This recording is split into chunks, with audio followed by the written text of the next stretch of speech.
Last week, we kicked off a new series all about differentiation in your secondary science classrooms.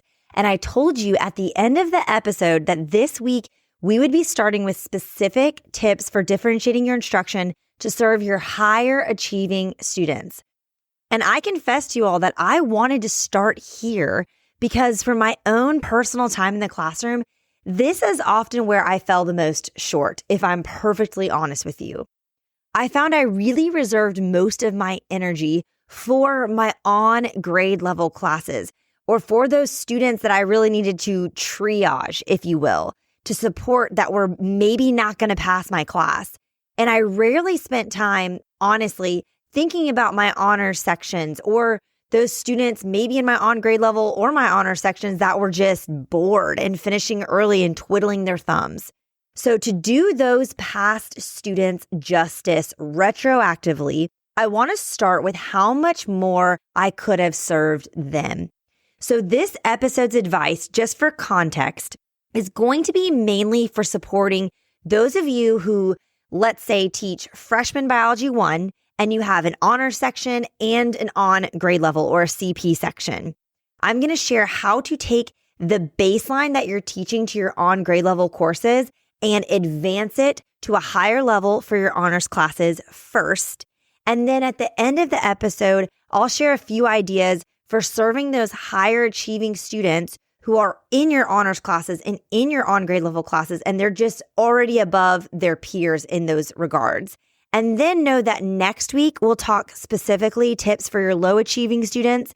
And then the following week, we're going to really have one episode that deep dives those class periods that you have that have a wide range of students' abilities all in the same class period. Okay, so today we're talking specifically about more your honors classes and then also your outliers in all of your classes. And I'm going to share 5 tips to differentiate for those high achieving students. And 4 of them are really shifts in your classroom culture, which is why they're really going to help mainly with those honors separated classes, if you will. All right, so are you ready to hear more? Let's dive in. This is Secondary Science Simplified, a podcast for secondary science teachers who want to engage their students and simplify their lives. I'm Rebecca Joyner from It's Not Rocket Science. As a high school science teacher turned curriculum writer, I am passionate about helping other science teachers love their jobs, serve their students, and do it all in only 40 hours a week. Are you ready to rock the time you spend in your classroom and actually have a life outside of it? You are in the right place, teacher friend. Let's get to today's episode.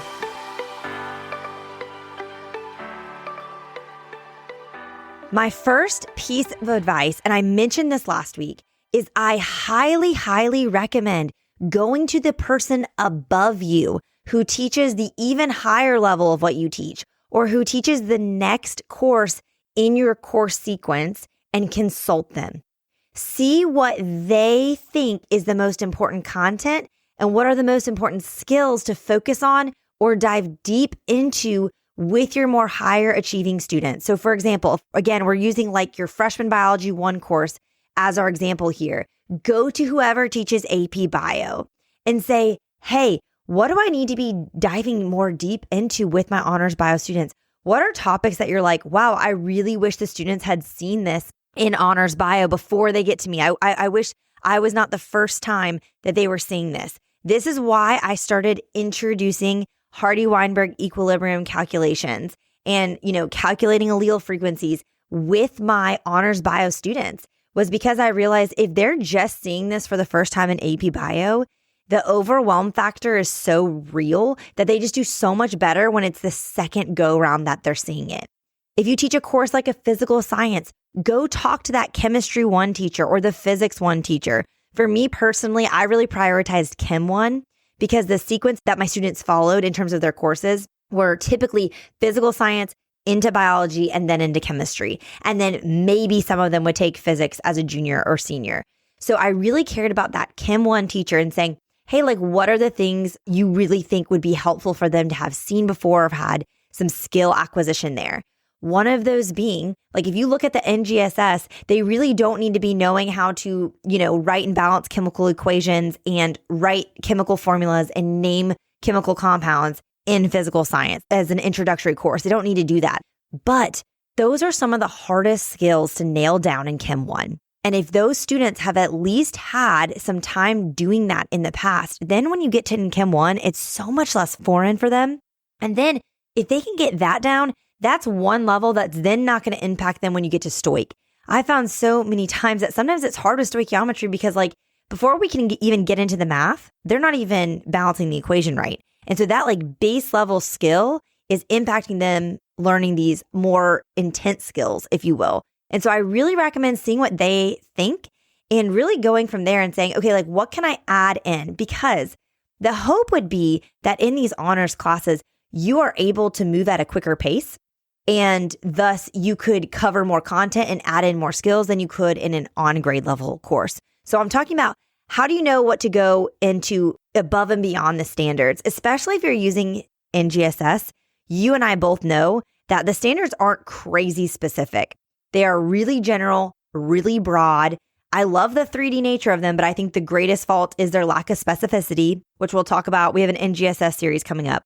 But I think one of the things they do is like they're going to tell you the bare minimum that you need to teach and the assessment boundaries, but you get to use your discretion as a teacher to decide which of those boundaries do you cross, which are the things that you go deeper into. And that's where I think getting advice from that person ahead of you is just invaluable. Okay, so that's just my like initial tip. Now let's get into the 5 really specific tips for pushing those students harder. First, your assessments. You should be writing more challenging assessments for those students. Higher level thinking questions. Look at your Bloom's taxonomy. We're going to be going to those higher level questions. Oftentimes, my CP and honors tests will have the same multiple choice questions because multiple choice questions are so difficult to write. So I find making those the same is just like a much easier baseline for me. And typically they don't have more than like 20 of those, and they're about 1.5 to 2 points each. So it's not like the majority of their tests is multiple choice. And then using that open response to really ask those higher level thinking questions. You know, my on grade level test, there's a lot of charts they're filling in. You know, we're doing some matching. Maybe we're labeling a diagram. But in honors, it's going to be a lot more open-ended. A multi-step stoichiometry problem and chemistry for honors, it's just going to ask the end question. Whereas in CP, it's going to be broken down into an A, B, C, D, E type of question where I'm telling them, okay, part A, write the equation. Part B, balance it. Part C, now you're going to do this. Like I'm going to help scaffold that for them there, which again, we'll talk about more when reaching our lower achieving students. But I really think an easy way to push them harder is with those assessments. The second thing is with my higher achieving students, y'all, there is so much more autonomy and independence given to them and expected of them. Okay. I'm really not doing a lot of hand holding here. I'm really putting so much more of the learning back onto them. I'm expecting them to work really independently. And this is a tip that translates for reaching those outlier students in your honors and your on grade level classes, those really high achievers above the average in those classes.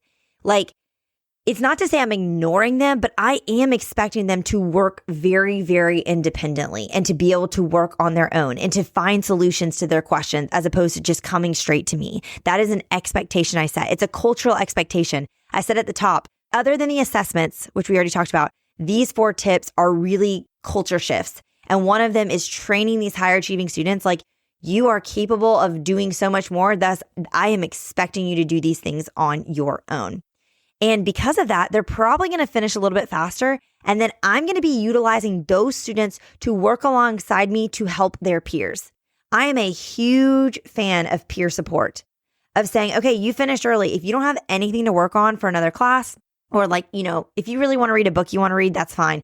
But I would personally love for you to partner with me and help me. Like oftentimes, especially in a quantitative class like physical science, there's a lot of one-to-one that needs to happen to reach those lower achieving students. Take advantage of these higher achievers, these fast finishers, and say, come help me help your friends. The expectation is that we're all going to finish at the end of class together so that no one has homework. So I'm expecting you to help me in this. Now, if you're saying, how do you motivate them? That's going to be something we're going to talk about later. But I really push those students and say, hey, I see you. I see your giftedness.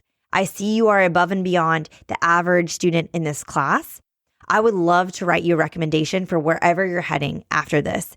In order to do that and for me to write this really well, I need you to be a partner in this class with me and serving your fellow students. And if you really understand this content really well, as you're projecting that you do with finishing early or maybe seeming bored, then you will easily be able to teach this to your classmates. And it's going to be a way that's going to stretch their brains too. And so I really, really hold that highly of like, hey, I would love to do this for you, but this is an expectation I have. If you don't want to do this, that's fine, but don't come circle back in 2 to 3 years and be asking me for a recommendation.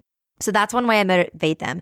So first, we're really pushing them with assessments. Second, we're expecting so much more autonomy from them. Third, my advanced classes or even my on-grade level classes that tend to have a higher achieving compilation of students, because it's always so random who ends up where. Oftentimes how the schedules work out with their other classes, sometimes you can have 3 sections of on-grade level biology and they're vastly different in ability. But the classes that seem more high achieving overall, whether they're labeled honors or not, I am doing so much more listening, so much more question asking, and there's so much more discussion. I feel like the discussions you have are what truly set apart your higher level classes from your lower ones. Oftentimes, again, we're just trying to do the bare minimum in some of these classes to get these students through and get them to where they need to be. And so we're having to take the brunt of the educating on ourselves. That is not what I do at all with my higher achieving students.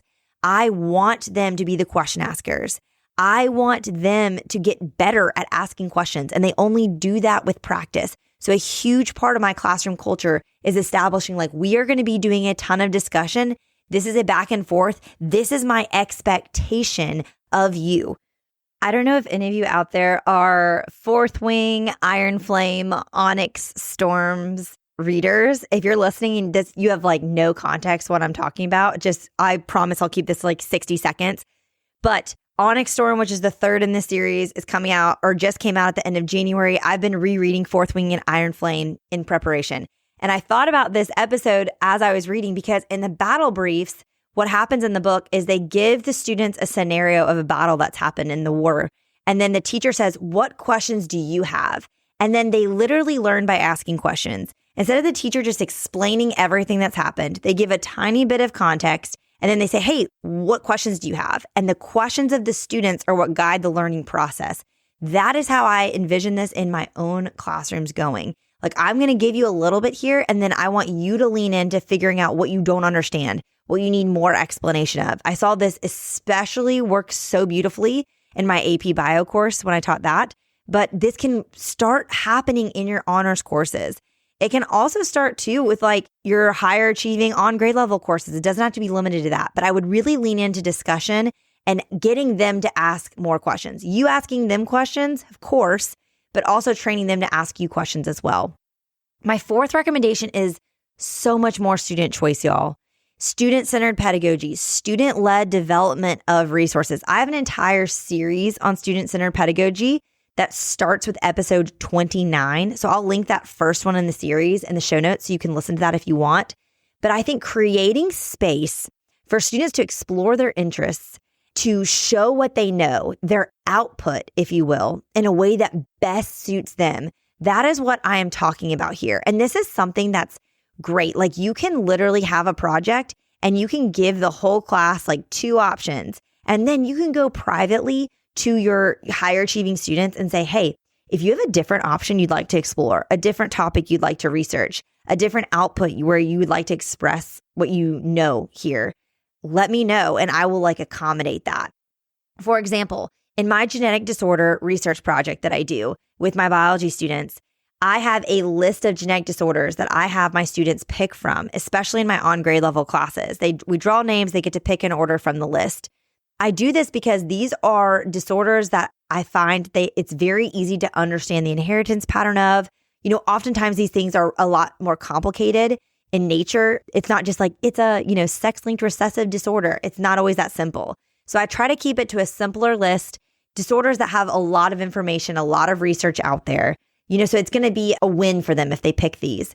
But you can let your other students, those higher achievers, say, hey, if you want to go off this list, if you want to research something a little bit more complicated, maybe there's something that's in your, family history that you've always kind of been interested in that has a genetic tendency, I'll let you go rogue on this one. And so I think meeting them on that individual nature and with individual projects and assignments is really valuable. And it really empowers them to know like, oh, I have a choice here. I have a say. She sees me and she's allowing me to like spread my wings a little bit more here as well.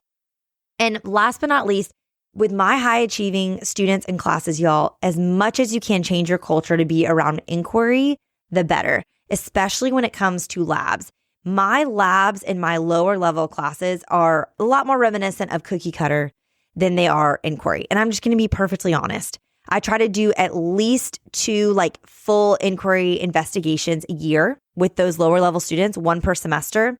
We do a lot of inquiry activities that are more shorter term, but we're not like designing every lab fully from scratch. And a lot of labs, like I'm going to give them the procedures, but then let them draw their own conclusions, analyze the data, that kind of thing. Whereas with my higher achieving students in those classes that have, the majority of them, like your honors designated classes, I can create so much more inquiry in the class. We can do so much more exploration before explanation, as opposed to like explore while we reinforce at the same time, reinforce some more.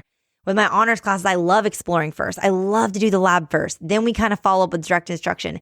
Then we might reinforce with some practice if we need to. And then last, if we have time, we can extend. I do a lot less reinforcement in general in my honors classes. Typically, like we learn something, we explore it, we engage it, we explain it, all of that. But then we have like 1 reinforcing activity, 1 practice problem page. We go over that, we move on. So if students need more reinforcement in those classes, which we'll talk about in the next episode as well, I'm expecting them to come to tutoring for additional reinforcement. So that's one way too I reclaim a lot of time in my advanced classes so that we do have more time and capacity for extension, which I love to do to go deeper and add in those extra skills, is by decreasing the amount of reinforcement that's happening within the class period and expecting them to take that initiative, to have that autonomy, to take ownership for their education and come in outside of class as needed. Now, a big complaint I hear is oftentimes teachers feel like the only way I can make it advanced or more honors is just to give them extra work, or the only way that I can challenge these higher achieving students in my on grade level courses or whatever is to give them an extra project. And so I know you don't want to just do that. I get it. But I also do think that an extra project here or there is a simple solution for an add-on here if you want to have them dive deeper than the majority of the class can. Especially because, like I've said in honors, like you should be moving through the content faster. So there should be more time that you could naturally have more work. And it doesn't have to be homework because I don't do homework. If you've listened to that podcast episode, I'll link it in the show notes if not. But your advanced students can do more. And so I do believe that they should do more if you're really wanting to push them because you feel like maybe they're being disruptive or they're getting too bored or you're not stretching them enough. So I don't want you to shy away from giving them more, but also like don't feel like you have to. There's all these other ways we can change the culture so it is differentiated to be more advanced without just being like, here's 10 extra projects. Now, in terms of what to teach and how deep to go, as always, like I said, start with the standards, expand on your skills and content based on what teachers ahead of you are saying is important. And then you decide what to go deeper with based on this information. And y'all have fun with it. I think that's one of the best parts about teaching honors or AP or whatever is you can get your students' opinions. You can see what they're interested in. You can follow their lead when you get into discussions, and maybe there's some tangents you will allow them to go on for the sake of learning and extension. And you can kind of do that as opposed to with your lower achieving classes where I feel like you have to hold a tighter ship and have a tighter reins on the time so that you have more time in class to do all that reinforcing. Now, a great opportunity, I feel like, for your high achieving students, if you're trying to do something for them that's extra from what the majority in your class is doing, is having them do an independent research project.